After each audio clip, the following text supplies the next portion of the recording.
স্ত্রীকে মানসিক যন্ত্রণা দিলে দুইটা শাস্তি ওই স্বামীরাই দুনিয়াতেই পাবে।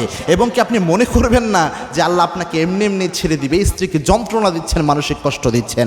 এক নাম্বার শাস্তি, যেটা খুব মনোযোগ দেন, এক নাম্বার শাস্তি হচ্ছে ওই স্বামীদেরকে আল্লাহ রাব্বুল আলামিন কোনো না কোনো মানসিক যন্ত্রণার মধ্যে রাখবেন। মানসিক প্রশান্তি ওই স্বামী কখনোই পাবে না, কারণ স্ত্রীকে মানসিক যন্ত্রণা দিয়ে মানসিক প্রশান্তি পাওয়া সম্ভব নয়। আল্লাহ স্বামী স্ত্রীর সম্পর্ক বানিয়েছেন এই জন্য, লিতাসকুনু ইলাইহা, একে অপরের থেকে মানসিক প্রশান্তি পাবে। এবং কি আল্লাহ রাব্বুল আলামিন এটার জন্য কিন্তু ধরবেনও। মানসিক প্রশান্তির সবচেয়ে বড় জায়গা হচ্ছে একজন স্বামীর জন্য তার স্ত্রী।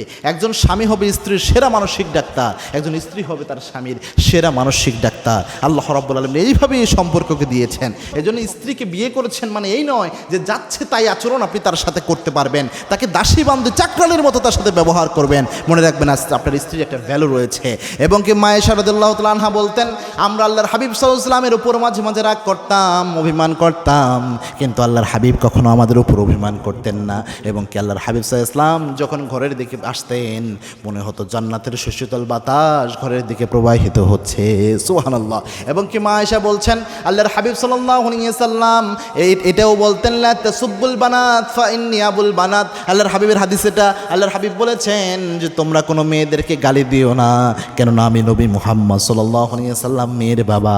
সুবহানাল্লাহ। এজন্য রাসূল ইসলাম মেয়েদের সাথে স্ত্রীদের সাথে বলতেন রিফকান বিল কাওয়ারির, নরম আচরণ করো, সফট আচরণ করো। এটা রাসূলের নির্দেশনা। দুই নাম্বার হচ্ছে আপনার যদি আপনি এই স্ত্রীর সাথে খারাপ আচরণ করেন, এক নাম্বার তো মানসিক প্রশান্তি এই দুনিয়াতে পাবেন না। আপনি যত পরনারীর কাছে যান আপনি আরও বেশি মানসিক অশান্তিতে ভুগবেন। সাময়িক মানসিক শান্তি মনে হতে পারে, আবার দেখবেন অশান্তি আসতেছে, বিপদ আসতেছে, বরকত উঠে যাবে, আপনার একটার পর একটা ক্রাইসিস লেগে থাকবে যদি আপনি অন্য জায়গায় মানসিক প্রশান্তি খুঁজতে যান স্ত্রীকে বাদ দিয়ে। এটা দুনিয়াবী শাস্তি। দুই নাম্বার হচ্ছে আপনার এই জুলুম যে আপনার স্ত্রীর উপর আপনি করছেন, স্ত্রীকে মানসিক কষ্ট দিচ্ছেন, এটার জন্য আল্লাহ কিয়ামতেও আপনাকে ধরবেন, কেননা এটা তো মারাত্মক একটা জুলুম।